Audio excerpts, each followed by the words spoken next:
Fast ein guter Übergang. Wild. Ich muss das endlich mal ändern mit dem Zaun. Bin ich irgendwie auch noch nicht zugekommen. Mann, oh Mann, oh Mann, oh Mann, oh Mann. So, ich sehe, Twitch sagt, der Stream ist instabil. Das ist ja wild. Na ja, dann schauen wir mal. Piet, rot-weiße Grüße aus dem winterlichen Berlin. Ja, Grüße zurück, war. 6 Wochen Neuseeland. Alter, geile Sache. Urlaub oder beruflich oder was? Ich würde auch gerne 6 Wochen in Neuseeland verbringen, ey. Bin ich schon ein bisschen neidisch. Sag ich, wie es ist. Formel 1, moin, deine Stimme verfolgt mich selbst bis in den heutigen Traum.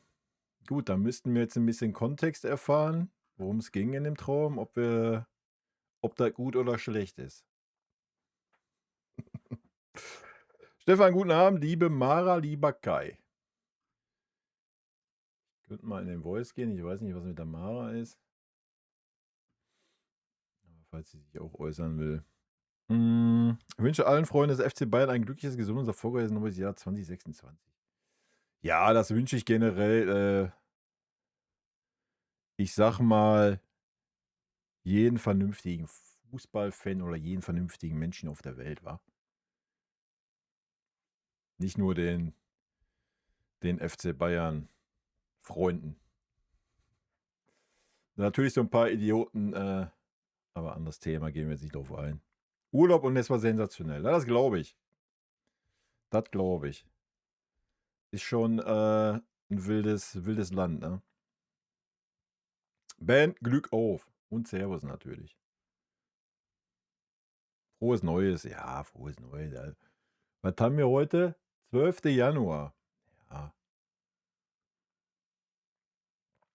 auf eine erfolgreiche Rückrunde. Ja, ich würde sagen, da sind wir ja ganz gut reingekommen.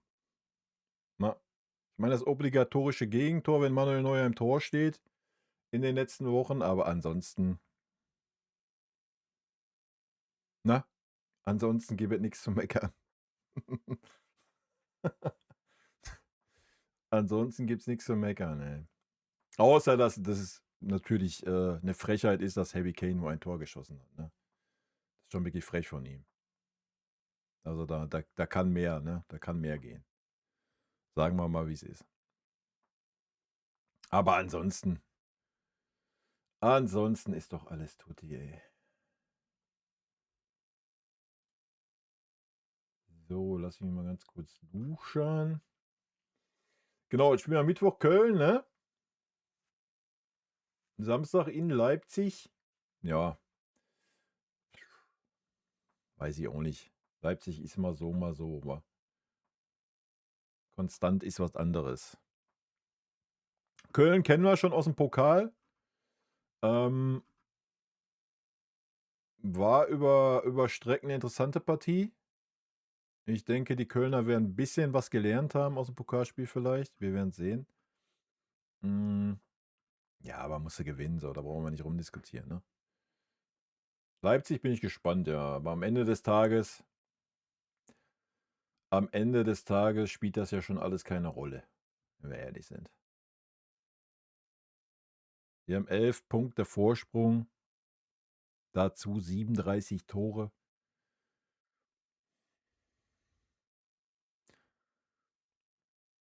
Und selbst wenn du 10:0 in Leipzig verlieren würdest, würde es keine Sau interessieren, Alter.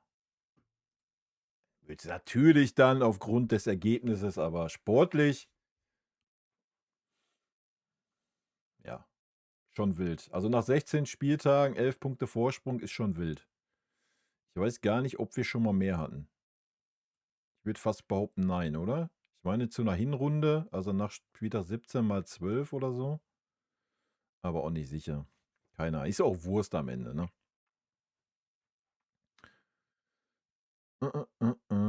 Ja, Lenny war eh schwach, ne? Lenny war schwach, hat keinen guten Tag gehabt. Dass er da, wenn du so einen Tag hast, wobei man fairerweise sagen muss, Harry Kane war jetzt auch nicht blank. Ja, da war immer noch ein Spieler, aber im Nachhinein wäre es schlauer gewesen, rüberzulegen. Aber wenn du so einen Tag hast, wo dir schon fast nichts gelingt und du keine Szenen hast, ja, da willst du natürlich als junger Spieler auch, das Ding selber machen, um dann wieder, ne, 'n Haken ans Konto zu setzen. Kann ich schon verstehen, also, alles ist gut. Ich glaube, Harry Kane hat's auch verstanden.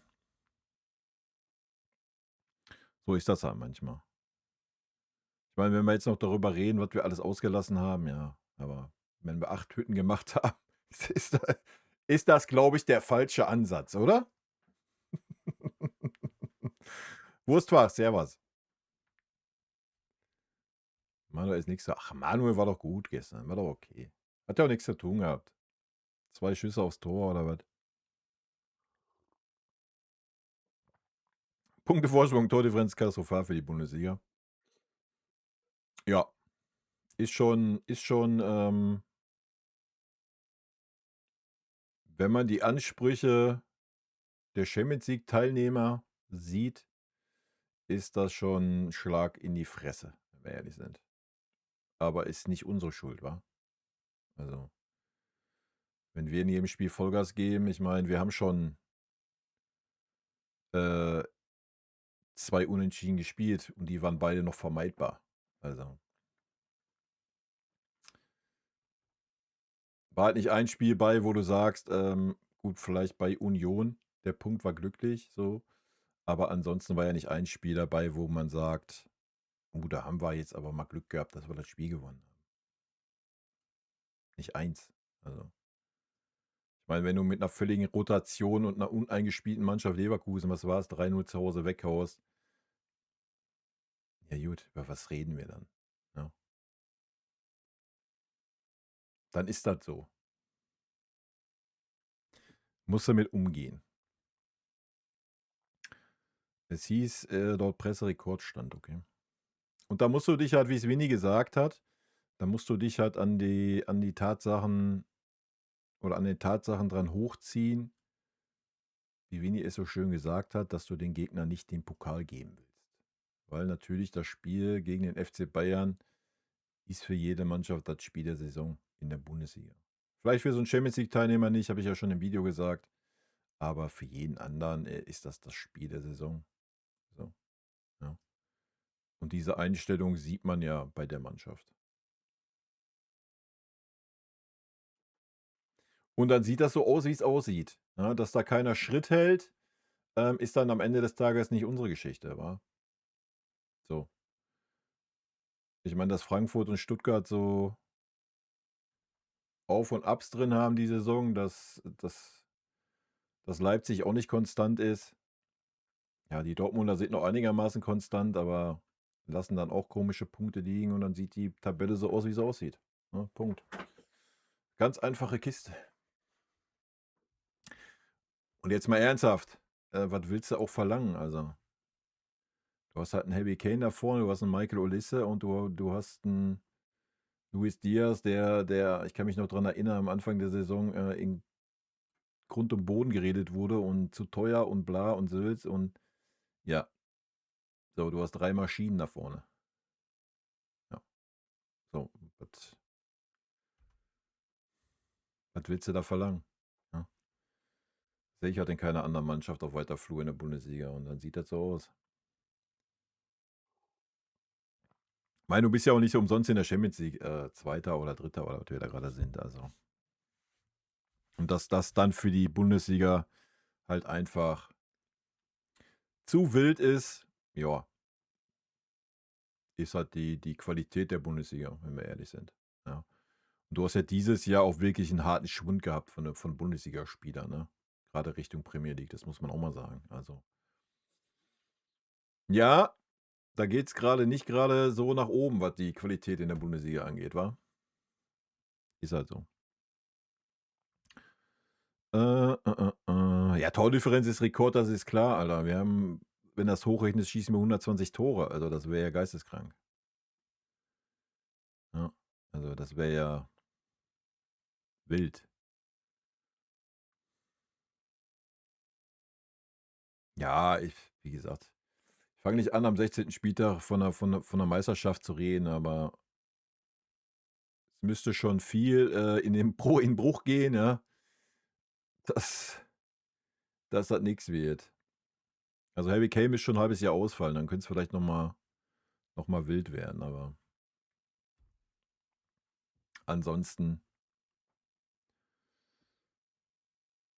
ansonsten läuft das, wie es läuft, ne? Und keine Ahnung, ich habe mich erfreut in der zweiten Halbzeit, also von daher. Wobei man sagen muss, dass Wolfsburg natürlich auch katastrophal war. Also, die erste halbe Stunde war Wolfsburg gut, hat's gut gemacht, hat uns auch unter Druck gesetzt. Wir kamen nicht so ins Spiel, gerade die Zentrale, ne, war überfordert. Aber dass dann der einzelne Move reicht, dass 'n Harry Kane sagt: „Komm, ich mache das jetzt." Ähm, und das war's dann für ganz Wolfsburg, das ist schon wild, ja. Und irgendwann musst du dann auch mal sagen, wenn's 4:1, 5:1 steht, wenn du da unten drin stehst und der VfL Wolfsburg bist, dann musst du auch einfach mal sagen: „Komm jetzt, 5-4 und beißen, kratzen, verteidigen, dass wir hier keine 8 kriegen." Aber die haben sich die Dinger ja selber reingemacht. Also, da das Tor von Leon Goretzka wäre ja niemals passiert, wenn der Torwart nicht dran gewesen wäre, ja? Dazu 2 Eigentore, also dann wird's halt auch schwer, ne? Ist halt viel für uns gelaufen, so, muss man halt sagen. Aber so ist das halt, wenn bei uns die Dinger, alle mal reingehen. Was heißt alle? Wir hatten ja sogar noch 2, 3 Dinger. Dann sieht's halt so aus, ne? Und dann ist es auch Wurst, ob da Wolfsburg steht oder irgend 'n anderer Name steht. Was mit Musiala, wann kommt der zurück? Morgen. Ne, Musiala denke ich mal nächste Woche, in 2 Wochen. Ja. Also, Aussage von Kompany war: „Ja, ist wieder dabei, aber ist noch nicht so weit und man will da kein Risiko eingehen." Und ja, ganz ehrlich, wenn du was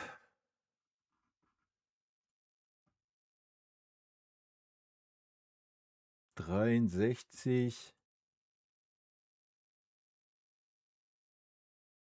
81 Tore in 22 Spielen schießt, in Bundesliga und Champions League, ja, dann weiß ich nicht, ob man jetzt über Musiala reden muss. Also, wenn man gestern die Leistung von Lennart Kahl gesehen hat, ja, dann wird einem Angst und Bange, wenn man sich dann noch Musiala da vorstellt. Aber was los? Ja, ob Musiala gerade da ist oder China fällt 'n Sack Reis um, Alter. Spielt absolut keine Rolle, wie man sieht. Und es wird, wenn, dann eher interessant zu sehen sein, ob's dann immer noch so läuft, wenn er wieder da ist, ne? Bin gespannt. Äh. Ja, ja, alles gut, Schatz. Hier, ich habe auf Holz geklopft.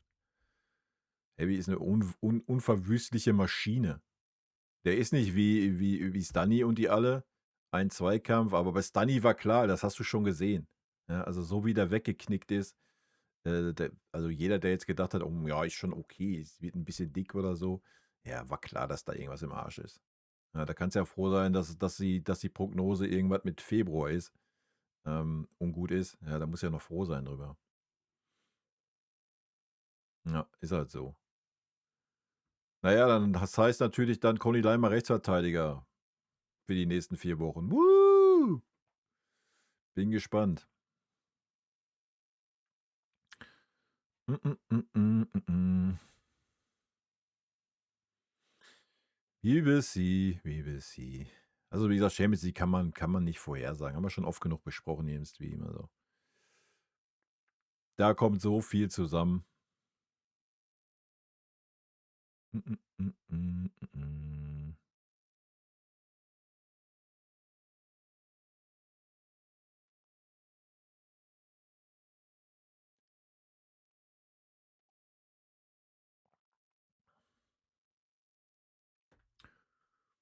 Was soll das denn heißen?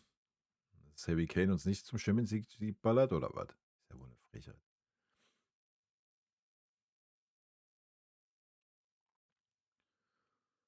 Ach ja, also mein Take ist, sobald Davies fit ist, wird Kompany 100% auf Alphonso Davies setzen. Das hat er letzte Saison schon, obwohl er unterirdische Leistungen gezeigt hat. Ist ja auch okay. Anscheinend ist das genau diese Art Spieler, den er sich da vorstellt, und das wird passieren. Alles andere würde mich überraschen. Mm, mm, mm, mm, mm, mm.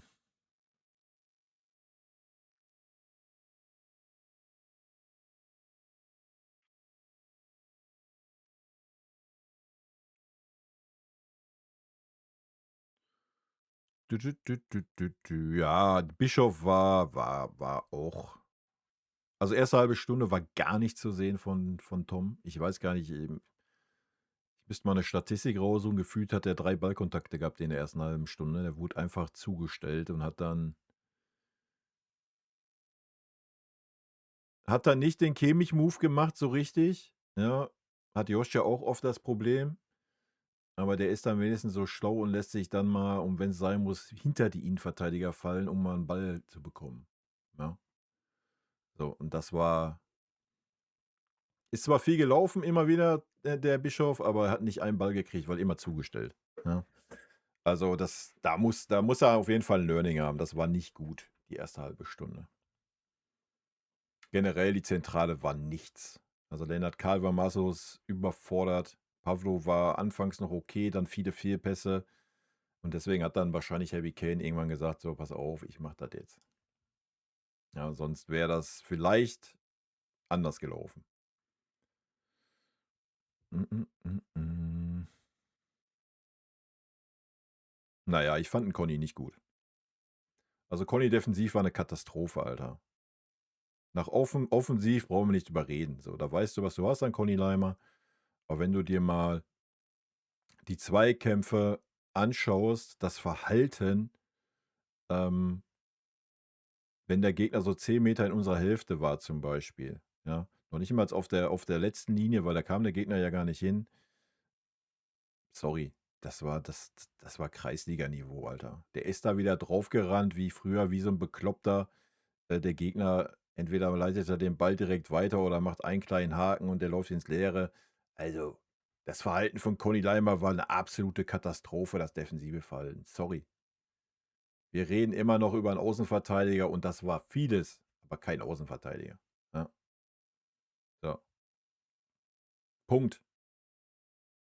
Es war nicht nötig in dem Spiel, alles gut, oder es ist nicht aufgefallen, dass er da 3, 4 Mal den Move gemacht hat, und stehen gelassen wurde, ja. Aber trotzdem, sorry. Da kannst du nicht sagen, Conny Leimer hat 'ne gute Leistung gezeigt. Für was, Alter? So, sorry. Also, man sollte die Spieler schon daran messen, welche Position sie spielen, ja. Und diese Position sollte man schon bekleiden können. Und das war gestern nicht. Und das war nur Wolfsburg, die offensiv kaum stattgefunden haben, Alter. Sorry. Ja, also das muss eine Ecke wieder besser werden bei Conny. Das war aber schon in den letzten Spielen vor der Pause so. Ja, die letzten 2, 3 Spiele war das wieder dieses: „Ich laufe blind wie vom Schwein angestochen drauf." Keine Ahnung, vielleicht jetzt, weil Konkurrenzdruck da ist, ja, kann ja gut sein, so, machen wir uns nichts vor. Vorher war keine Konkurrenz da. Conny war gesetzt, weil keine Alternativen da waren. So, linke Seite wird zu sein dann jetzt für Conny, wo ich ihn sogar stärker gesehen habe. Da wird sich langfristig 'n Davies etablieren, wahrscheinlich Ito dann als erste Alternative. So, das heißt, er wird mit Stunny um die rechte Verteidigerposi spielen, ja? Vielleicht ist das 'n Faktor, ich weiß es nicht. Also, Conny muss da wieder 'n bisschen ruhiger werden, ja? Also, wenn er in der Verteidigung ist, ja, dann muss er auch verteidigen, ja? Und nicht wie so 'n Idiot da draufrennen. Äh, ja, Pressingmaschine, alles gut, ja? Aber nicht auf dieser Position, Alter. Wenn der Gegner vorbei ist, ist der Raum auf. So, das ist halt der Unterschied, wenn man Verteidiger spielt oder im zentralen Mittelfeld. Ja, da kannst du ja diese Pressingmaschine machen. So, alles gut. Wenn der vorne ist, wir verlieren vorne den Ball, Gegenpressing, alles gut. Conny Leimer Maschine, ja. Aber wenn du in deiner eigenen Hälfte bist und es geht darum, den Gegner zu verteidigen, dann kannst du nicht da draufrennen wie ein Büffel, Alter, und den Ball nicht bekommen. Bekommst du den Ball, alles fein, brauchen wir über nichts diskutieren, ja. Aber ich erinnere mich locker an 4 Szenen, wo es nicht der Fall war, ja. So, und das geht nun mal nicht als Außenverteidiger, sorry. Und das sollte man auch mal mit in die Bewertung einfließen lassen, meiner Meinung nach. Und deswegen war Conny Leimer bei mir nicht ganz so gut.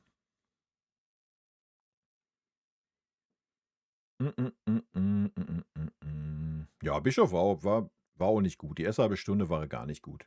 Danach war es besser, definitiv, wo Harry Kane dann mehr die Zentrale mit übernommen hat. Dann wurde es besser bei Tom. Hat er dann auch noch einen guten Pass gespielt, da du ja gerade ja so den Conny Leimer, weil er eine Torvorlage hat, herausgehoben hat, dass er 'ne gute Leistung gezeigt hat. Ja, Bischof hat auch 'n überragenden Pass gespielt, ne? Den vorletzten Pass.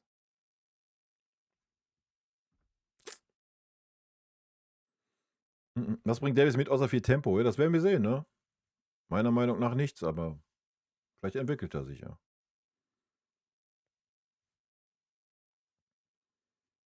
Das werden wir sehen, Alphonso Davies.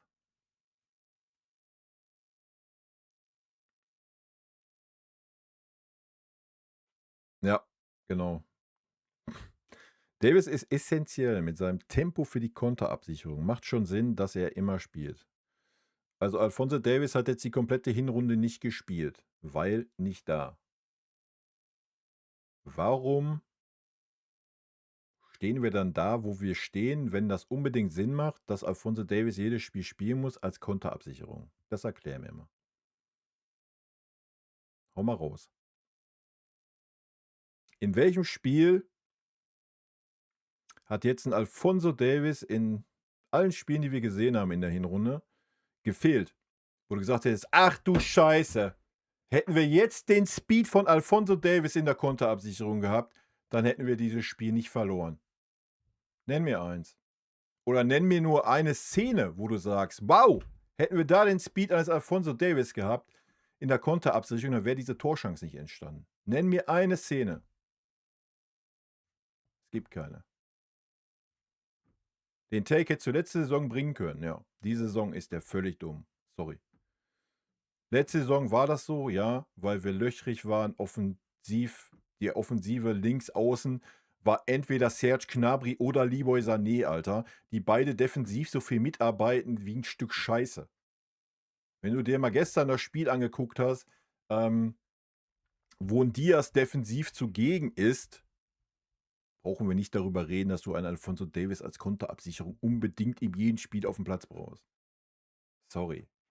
Nein. Einfach nein. Punkt. Einfach nein. Lächerlich. Sorry, absolut lächerlich. Wir spielen nicht mehr so, wie wir letzte Saison gespielt haben. Das ist schon mal Faktor eins. Ne, gehe ich nicht mit. So gar nicht. So wirklich gar nicht, Alter.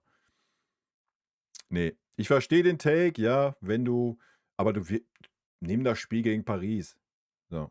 Ich glaube, Paris ist die Mannschaft, die wahrscheinlich die schnellsten offensiven Spieler in ihrer Mannschaft hat. Und zwar 3, 4, 18 davon. Da wechseln einen aus, wechseln einen ein, der ist dann noch mal 2 km/h schneller. Selbst da hast du keinen Alphonso Davies gehabt.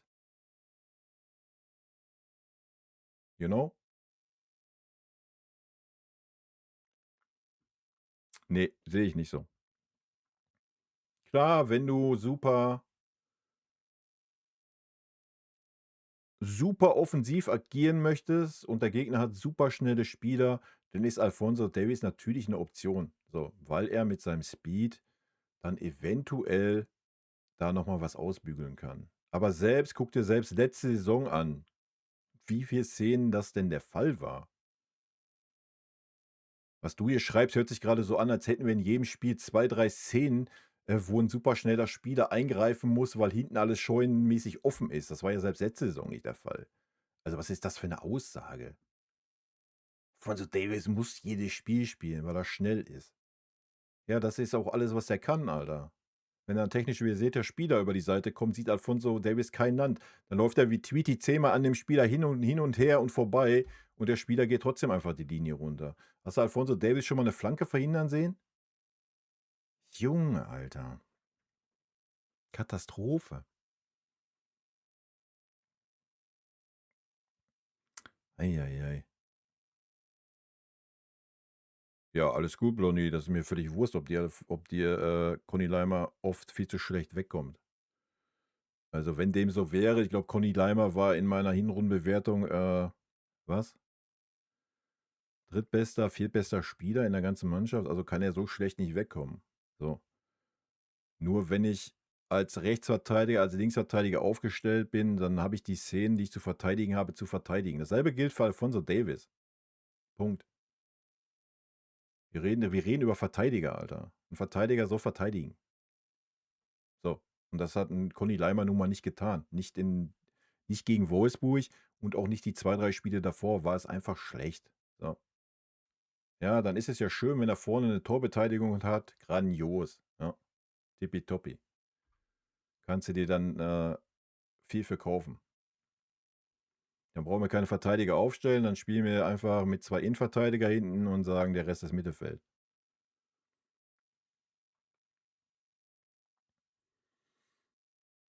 Hm, hm, hm, hm, hm, hm. Ja, was Thomas Müller sagt oder nicht, interessiert doch keinen, Alter. Sorry. Es interessiert, was Thomas Müller sagt. Ist Thomas Müller Teil dieser Mannschaft oder was? Ich glaube, es gibt gerade keinen Experten, keinen Fußballfan, Blasels, der sagt: „Ich traue dem Bayern nicht das Champions League-Finale zu.“ Wäre ja 'ne Farce, wenn du die Leistung siehst, die wir bisher gezeigt haben. Da sagt jeder: „Ja, traue ich denen zu.“ Natürlich, kann man ja auch zutrauen. So, aber heißt das, dass das so kommt? Ne, ne, weiß man ja nicht. Träumen kann man. Wie gesagt, ich erinnere noch mal an Liverpool letzte Saison. Die sind durch die Liga marschiert, die sind durch die Champions League Vorrunde marschiert und zack, im ersten, K.O.-Spiel war Ende, in der ersten K.O.-Runde. Ja, so kann's gehen, ne? Also, ne, immer mal ruhig bleiben. Da ist der Alonso weg von Real, ne? Ja, wegen mir. Die einzige Niederlage hätten wir mit Davies nicht kassiert. Das ist 'n wilder Take.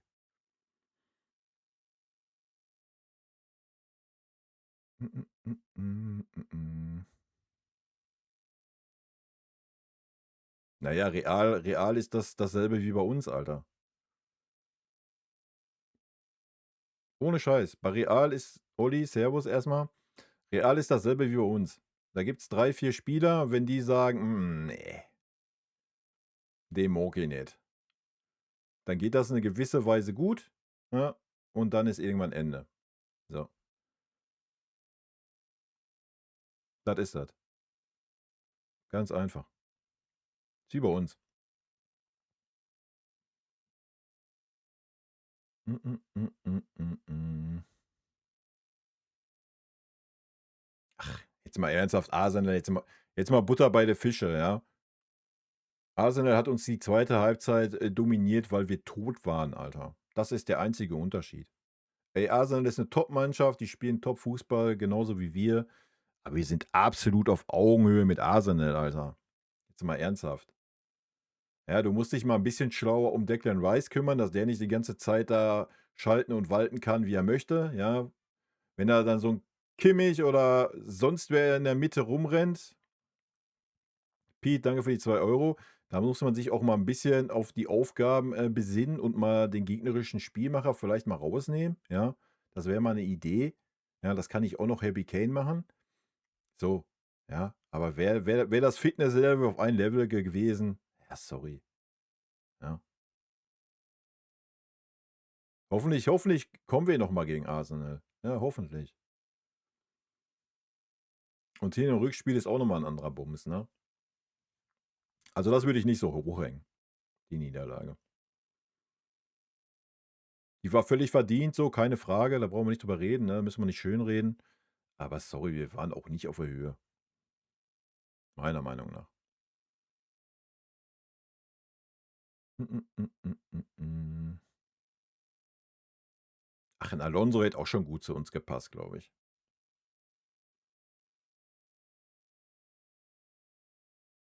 Glaube ich schon. Aber ist doch schön, dann ist er jetzt für Liverpool frei, dann kannst du da aber noch mal abwarten. Die nächste kritische Niederlage von Liverpool, dann kann er gleich da einsteigen. Ist doch supi.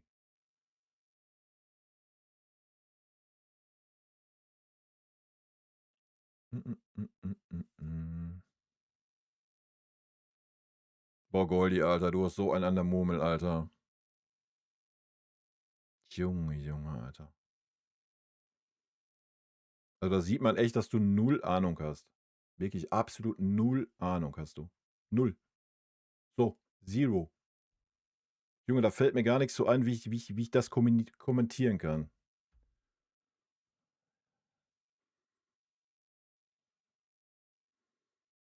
Junge, Junge, Alter. Das kannst du dir dafür gönnen, ey. Junge, Junge. Ich habe keine Ahnung. Ich weiß nicht, wo manche Leute irgendwelche Takes herholen.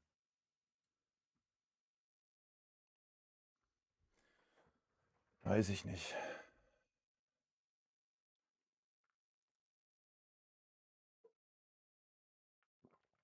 Weiß ich nicht, ey. Sorry. Hat natürlich nichts mit Fitness oder Frische zu tun. Gar nichts hat das damit zu tun. Null. Ne? Deswegen waren wir auch am Anfang der Saison überragend stark bei solchen Geschichten und zum Ende der Saison hin sehr schlecht. Aber es hat null mit Frische oder Fitness zu tun. Oder mit einem freien Kopf. Gar nichts. Also, sollte klar sein, oder? Junge, Junge, Alter. Wild. Wild, wild, wild. Aber jeden seine Meinung, Alter. Aber ich muss doch dann mal ganz klar sagen, dass die Meinung dumm ist, meiner Meinung nach. Dann ist ja für meine Meinung für dich dumm und dann gleicht sich das doch aus und dann ist doch gut. Ja, dann passt das doch. Hat mir letztens den Spaß gemacht und mal ein paar Kommentare unter deinen Videos gelesen. Ist ja echt spannend, was da so abgeht. Kann ich mir gar nicht vorstellen, Olli. Mir gar nicht vorstellen. Aber ich werde demnächst wieder mehr Zeit haben, Kommentare zu lesen. Von daher, ja.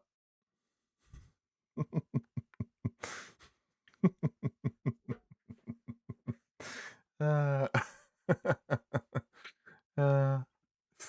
Ja, das weiß ich noch nicht, wie lange das weitergeht. Also ich werde auch sehr wahrscheinlich den Stream hier verlegen oder ganz sein lassen müssen in Zukunft. Das weiß ich noch nicht. Weil arbeitstechnisch, da kriege ich einen weiteren Standort dabei. Das heißt, mehr Arbeit, weniger Homeoffice. Ja, was heißt weniger Homeoffice? Gar kein Homeoffice mehr. Und dann, ja, wird das zeittechnisch natürlich alles ein bisschen wilder.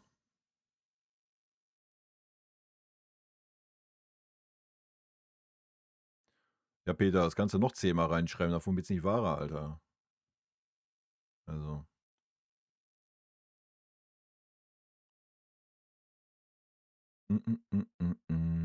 Die Saison ein Gewinn für unser Team, yes. Ja, definitiv.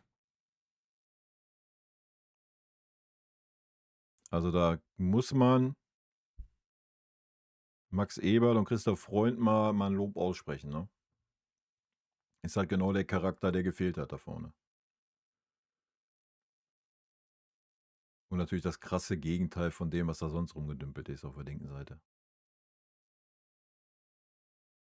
Ja, ich werde den Stream aber sehr wahrscheinlich vielleicht probiere ich das diesen Sonntag schon aus. Ich werde den auf 'n Sonntagmorgen dann verlegen. Mal schauen. Wenn, dann gibt's Infos im Discord und bei YouTube schreibe ich das da in die Community-Ecke da. Ich muss mir das neu überlegen. Ja. Also, ich möchte ihn auch nicht ganz ausfallen lassen. Ich habe ja auch Spaß daran, ne? Aber ich muss halt gucken, wie's zeitlich ist. Ich weiß aber auch dann die Arbeitszeiten noch nicht et cetera. Davon hängt halt vieles ab. Muss ich halt gucken, kann ich noch nicht sagen. Aber vielleicht probiere ich das mal aus, so sonntags von 12 bis 14 oder 11:30, so irgendwie sowas. Mm, mm, mm, mm, mm.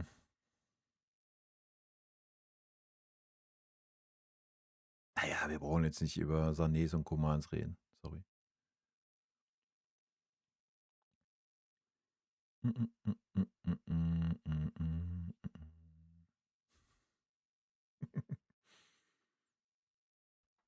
Na ja, bisher ich habe jetzt über 'n Jahr Homeoffice gehabt, ne? So, dann hast du natürlich ganz andere Zeit, als wenn du erst mal die Fahrzeit zum Standort hast, hin und zurück.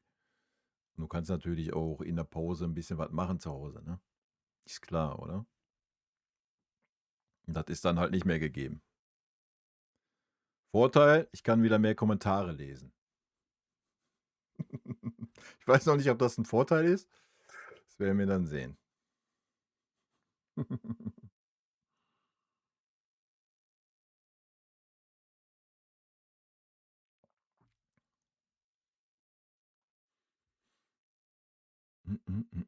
Habt ihr das Trauma immer noch nicht verarbeitet? Was ist denn los mit euch? Lass doch mal den Leroy in Ruhe. Ist doch nicht mehr Teil unserer Sorgen. Wild. Wie wurdest du Bayern-Fan und wie lange schon? Ich bin Bayern-Fan, seitdem ich das Licht dieser Welt erblickt habe. Es gibt bei mir keinen, was weiß ich, keinen Zeitpunkt oder kein. Also seitdem ich einen Fußball gesehen habe, bin ich Bayern-Fan. Also ich dachte, meine Mutter war Bayern-Fan oder ist Bayern-Fan und die hat mir das einfach in die Wiege gelegt. Mein Vater war ein Schalker. Zum Glück habe ich davon nichts geerbt. Ja. Oder ist. Ich weiß nicht, ob der lebt oder nicht lebt, ist mir auch Wurst. So ein Ding ist das. Aber nee, bei mir gab es kein Erlebnis oder so. Also das ist, seitdem ich denken kann. Keine Ahnung. Vererbt. Also seit fast 51 Jahren.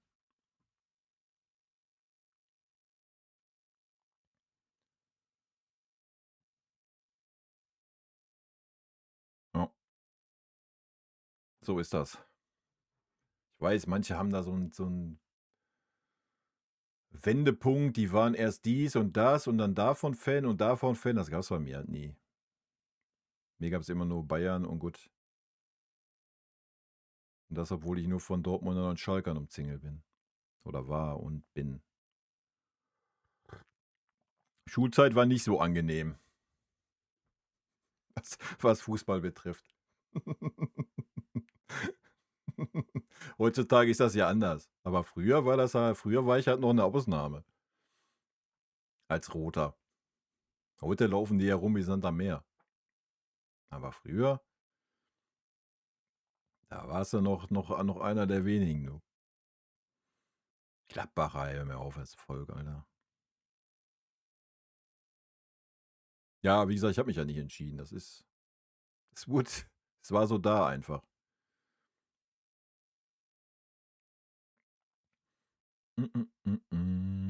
So ist das manchmal halt, ne? Wo die Liebe hinfällt oder wo die Liebe vererbt wird. Göttliche Fügung. Göttliche Fügung ist wild. Ich war als 7-jähriges Kind so begeistert von Neuer bei der WM 2014, dann war Bayern mein Verein. Ja, sag ich ja, gibt ja viele, die sowas haben. Ich habe sowas nicht.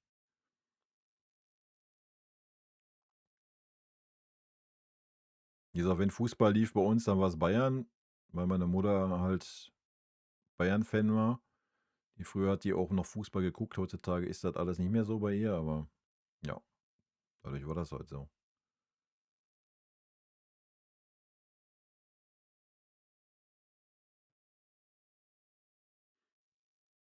So ist es.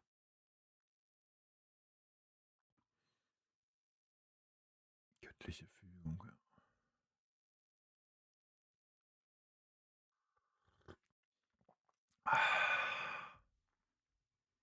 Guck mal, schön. Keine negativen Themen heute.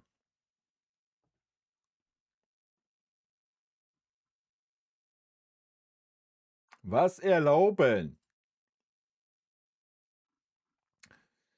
Also, lass mich mal luschern. Ja, morgen ist ja bestimmt wieder 10 Uhr PK. Also morgen wird die PK auch erst später kommen. Meine PK-Reaction. Das kann ich schon mal sagen, wenn es irgendjemand interessieren sollte. Weil ich erstmal unterwegs bin. Spielen Mittwoch, dann spielen wir Samstag.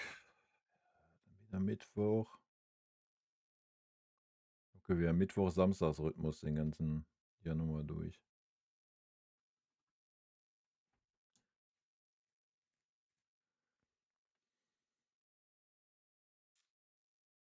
Februar spielen wir Sonntag, das ist gut für mich. Ja, ich werde mal schauen, ne? Also wie gesagt, in Zukunft, also spätestens ab Februar, das heißt spätestens sehr wahrscheinlich ab Februar, vielleicht schon Ende Januar, war ich ja immer zeitig unterwegs mit den PK-Reactions. Ich werde das dann mal 1, 2 ausprobieren, ob das dann überhaupt noch geschaut wird. Ansonsten werde ich mir das schenken unter der Woche. Wenn Spiele unter der Woche sind, da die Reaktion auf die PKs zu machen. Muss ich mal schauen. Ja, habt ihr hier schon mal die Info dazu? Bin außerdem Fußball gucke, Bayern-Fan, erste Erinnerung, so Ende der 2000er Ribery-Zeit war die beste für mich. Ja, Ribery dann ein bisschen natürlich auch, da warst du dann halt auch in der richtigen Phase unterwegs, sag ich mal. Wo ich Bayern-Fan geworden bin, da war Bayern noch nicht mehr so, wie es. Ich weiß, oder ich weiß gar nicht, welches Jahr das war, wo wir mal 13. waren, 12. oder sowas. Das war ein hartes Schuljahr für mich. Das war ein hartes Schuljahr.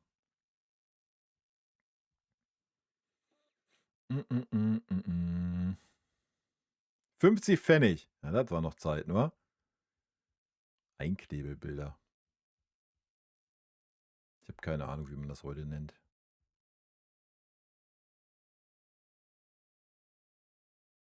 Josh bekommt so lange Pause, wie er das möchte. Aussage vom Trainer. Das ist wie bei Manuel Neuer. Das sind Spieler, die entscheiden selber, wann sie spielen. Deswegen sage ich ja, das ist dasselbe wie bei Real Madrid. Wenn du diese Spieler nicht hinter dir hast als Trainer, dann bist du nicht lange da. Aber die entscheiden das selber. Entscheidet nicht der Trainer. Hast du ja gesehen bei Manuel Neuer. Also ich hätte den gestern, ich meine, die Leistung war völlig fein, aber dass der gestern da aufgelaufen ist, war eine Frechheit. Mm, mm, mm, mm, mm. Also Peter, ein Erfolgsfan bist du. Ist ja frech. Mit Triple und Welttorhüter. Mm, mm, mm, mm. Kenn auch den Kalle Del Hey, der aus Gladbach kam und nur auf der Bank saß. Sagt mir gar nichts, Alter. Aber ich hab's mit Namen auch nie so.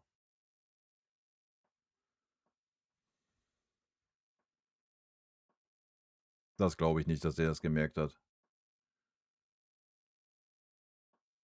BBC. Also wenn er schlau ist, das werden wir sehen, ob der Kimmich schlau ist, kuriert er das halt aus, ne? Und wenn das bis Ende Februar dauert.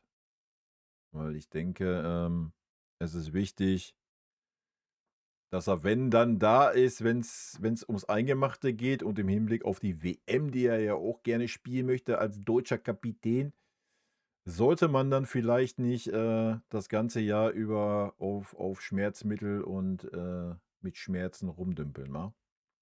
Nur so eine Idee. Ob er das selber einsieht oder nicht, werden wir sehen.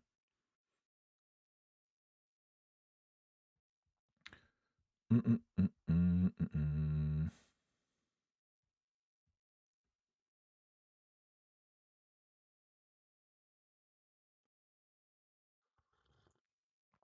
Das weiß ich nicht, ob das schlimm ist. Erfolgsfan, 'ne gute Erfolgsfan heißt ja, dass wenn wir dann irgendwann nicht mehr erfolgreich sind, du den Verein wechseln wirst und dann ist das schlimm, ja. Also definiere ich 'n Erfolgsfan. Mm, mm, mm, mm, mm, mm. Würdest du sagen, Bayern war schon in den 70ern ein Weltklub wie heute? Die haben da ja dreimal hintereinander die Champions League gewonnen. Ja, schwer zu sagen, ne, zu der Zeit. Waren natürlich gute Jahre, waren ja nicht nur die Siege in der 70er, aber da war ja Gladbach auch stark. Aber keine Ahnung. Ich nicht sagen, ob der FC Bayern Weltklub war zu der Zeit. Schwierig einzuordnen. Zu der Zeit wurde ich geboren, Alter. Ich bin 75er Baujahr. Ich glaube, unsere Siege waren 74, 75, 76 oder so, ne? Also keine Ahnung.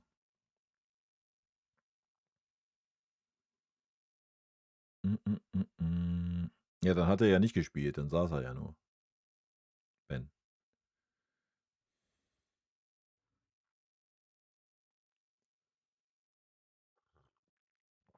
Wovon es in der 80er und 90er einige gab, die nur saßen. So ist das halt.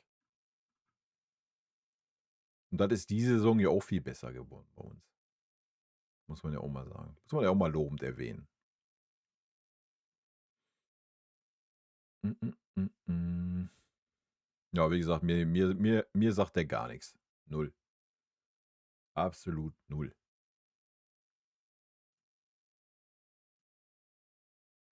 Aber ist ja auch nicht schlimm.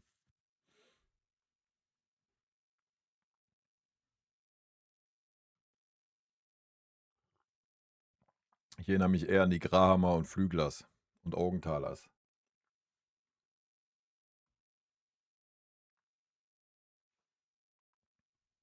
Und selbst noch an die Hansi Flicks.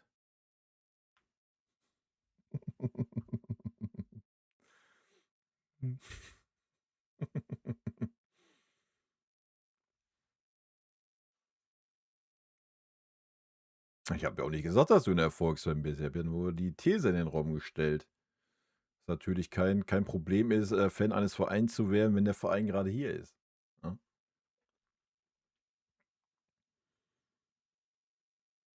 Mm, mm, mm, mm. Ja, schwer zu sagen. Schwer zu sagen. Also ich denke, wir brauchen nicht darüber diskutieren, dass Uli Hoeneß die Weichen gestellt hat, dass man mit Karl-Heinz Rummenigge zusammen, dass man nun da ist, wo man ist. Ja? Aber dass man dann in der 70er oder 80er schon Weltclub war, weiß ich nicht. 80er war ja auch noch, 80er, 90er vor allen Dingen, war ja auch noch Italien der große Bums. Ja? Wen hat da England interessiert, Alter? Ja, da war die Serie A, war da der geile Scheiß. Ich kann mich noch an die Geschichten erinnern, wo der FC Bayern gedroht hat, dass er in die Serie A geht, Alter, dass er nach Italien geht und da in der Liga mitspielt. Solche Diskussionen gab es mal oder Androhungen. Wegen Fernsehgelder oder was das war damals. Wilde Nummer. Ja, ja, solche Geschichten. Mm, mm, mm, mm. Grüße aus dem verschneiten Oberfranken. Wenn ihr einen Spieler holen könntet, welchen würdest du ihr holen? Boah.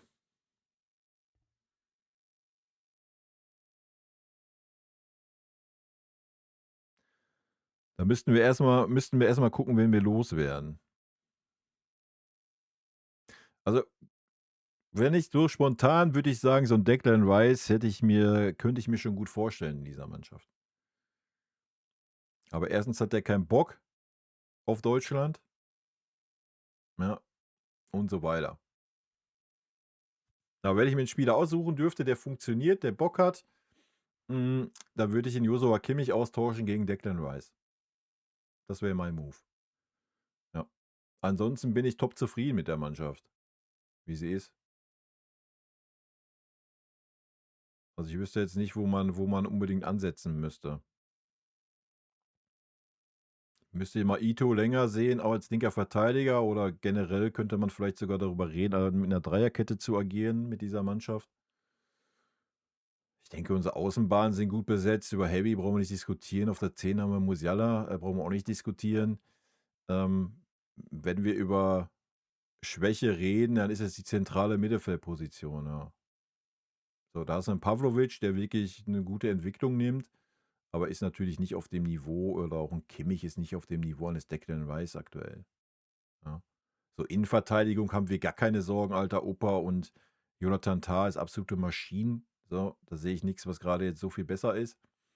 So, du hast mit dem Ito noch einen dahinter, wo ich denke, der wird noch richtig, richtig wichtig. Und Rechtsverteidiger Posi, wenn du den Stully da mal spielen lassen würdest, kontinuierlich, glaube ich, macht der auch noch mal ein, zwei Schritte und dann hast du da eigentlich auch keine Sorgen. Ja. Linke Verteidiger Posi, da wäre natürlich, ja, da können wir drüber reden. Na, wie gesagt, ich bin jetzt nicht so der größte Davis-Fan als Verteidiger. Den Cucurella könnte ich mir da auch noch vorstellen. Auch wenn er nicht geliebt wird in Deutschland, aber das ist auch schon eine Maschine. Der wird mir vielleicht auch noch einfallen, aber ansonsten wüsste ich jetzt nichts, wo ich sage, jo, also ich brauche kein Bellingham, ich brauche kein, was weiß ich, wie sie alle heißen da bei Real Madrid. Ich brauche kein Mbappé. Nee, Brauchst du alles nicht. Ja. Ja, AC Mailand war schon, obwohl Inter Mailand halt auch, generell die italienischen Clubs, ne? Es war ja so die Zeit, wo die Italiener die Hochphase hatten. Die haben ja auch da ja die meiste Kohle reingepumpt zu der Zeit. Mm, mm, mm, mm.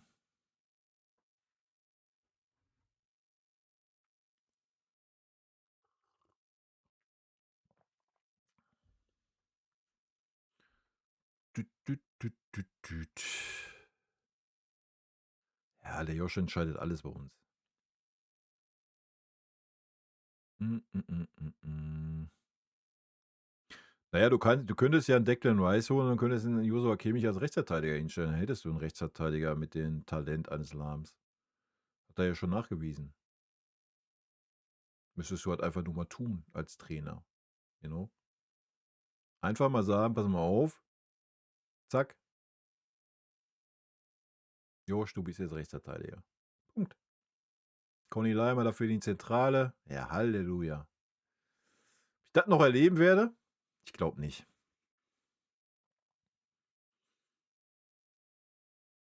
Und alles wäre gut, oder?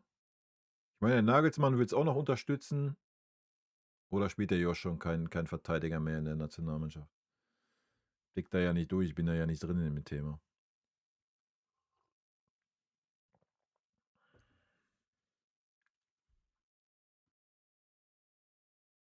Also das ist ein Move, den ich halt nicht verstanden habe, ne? Aber gut, muss man ja auch nicht. Ich meine, der Erfolg gibt 'n Kompanie recht, von daher brauchen wir darüber nicht diskutieren.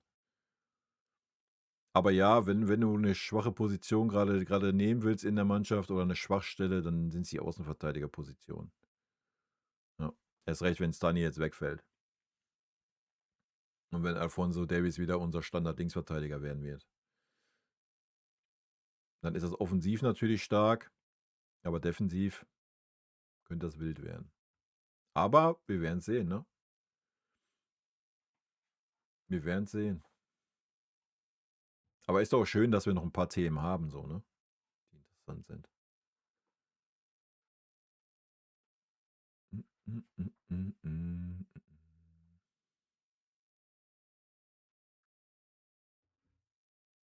Und Talent hast du genug. Du hast ja auch genug Talente auf der Außenposition gehabt, aber die hast du ja alle weggeschickt. Also spielt er, was heißt, wenn einer fehlt? Also ist Kimmich jetzt wieder zentraler Mittelfeldspieler in der Nationalmannschaft oder nicht?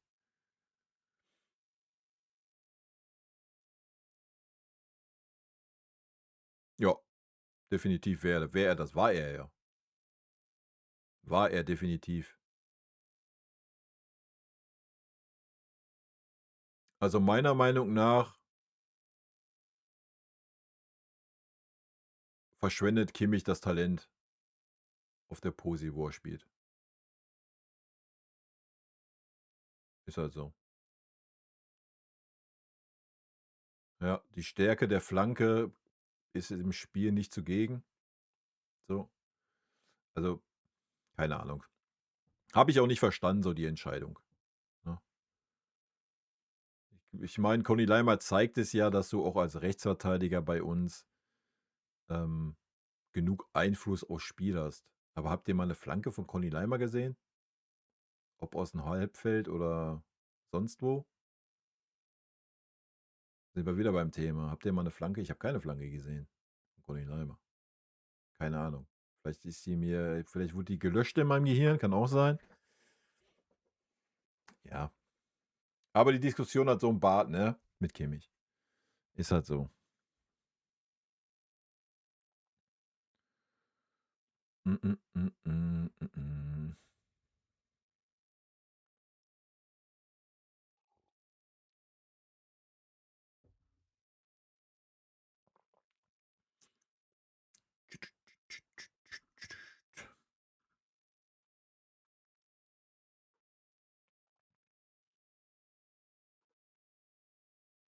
Naja, so ist das. So ist das.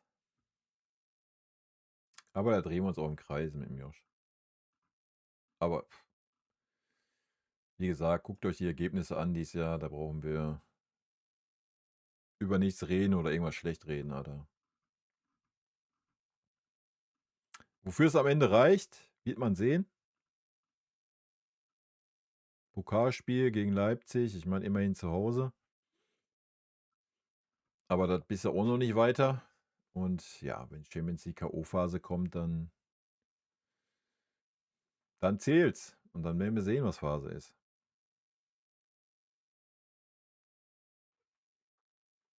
Dann zählt's halt. Letztes Mal hat er wieder FV gespielt, okay. Was, der war raus? Gibt's doch gar nicht.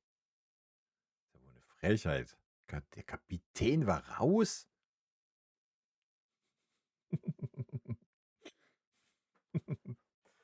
Ei, ei, ei, ei, ei.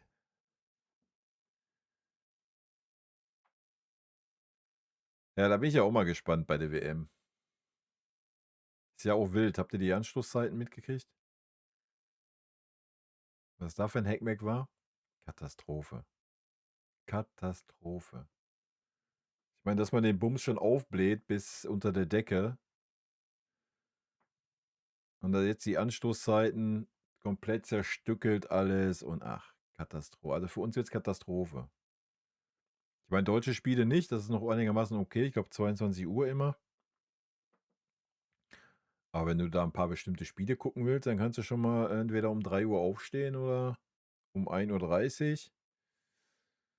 Katastrophe.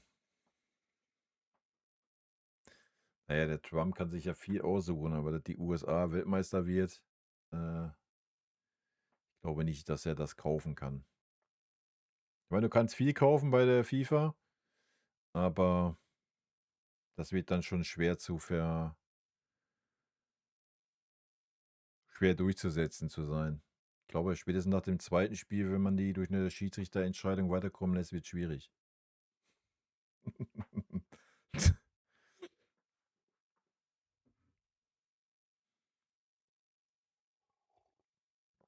Obwohl ich meine, die Amerikaner können ja auch sagen, die geben halt einfach keine Visa raus für die Topstars der anderen Nationen. Dann wird das vielleicht was. Wird mich jetzt auch nicht überraschen.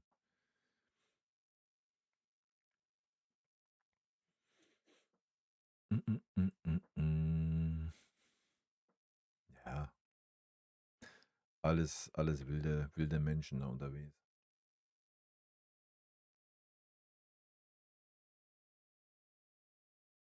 Wild, wild, wild. Ja gut, wenn wir keine Themen mehr haben, mache ich Feierabend, ey. Wie gesagt, ich habe jetzt sonst auch nichts mehr zu sagen. Wüsste nicht jetzt, über was man noch diskutieren sollte. Gerade ist ja nichts da. Ausblick auf Köln, ja, haben wir schon angerissen.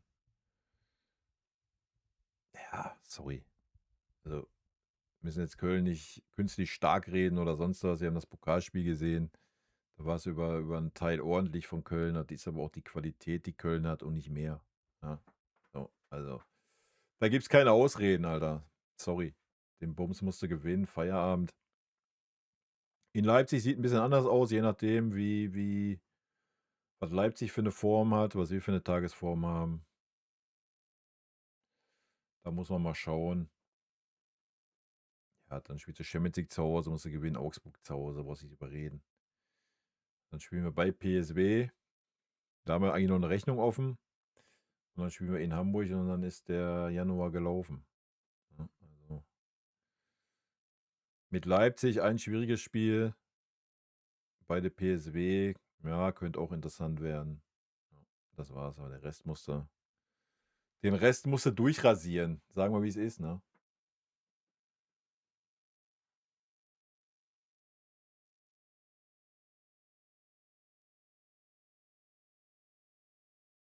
Aber das Gute ist ja, dass wir fit sind. Wo das spielt ja keine Rolle bei Standards. Also kriegen wir ja trotzdem wieder jede Gegentor jetzt beim Standard. Scheiße. Dann spielt es doch keine Rolle. Leute, das war's. Ich bin raus. Sei denn, es hat noch einer was, dann habt ihr jetzt nochmal 2 Minuten Zeit, was reinzuballern. Ansonsten bin ich raus und werde ein bisschen was daddeln. So ein Ding nämlich.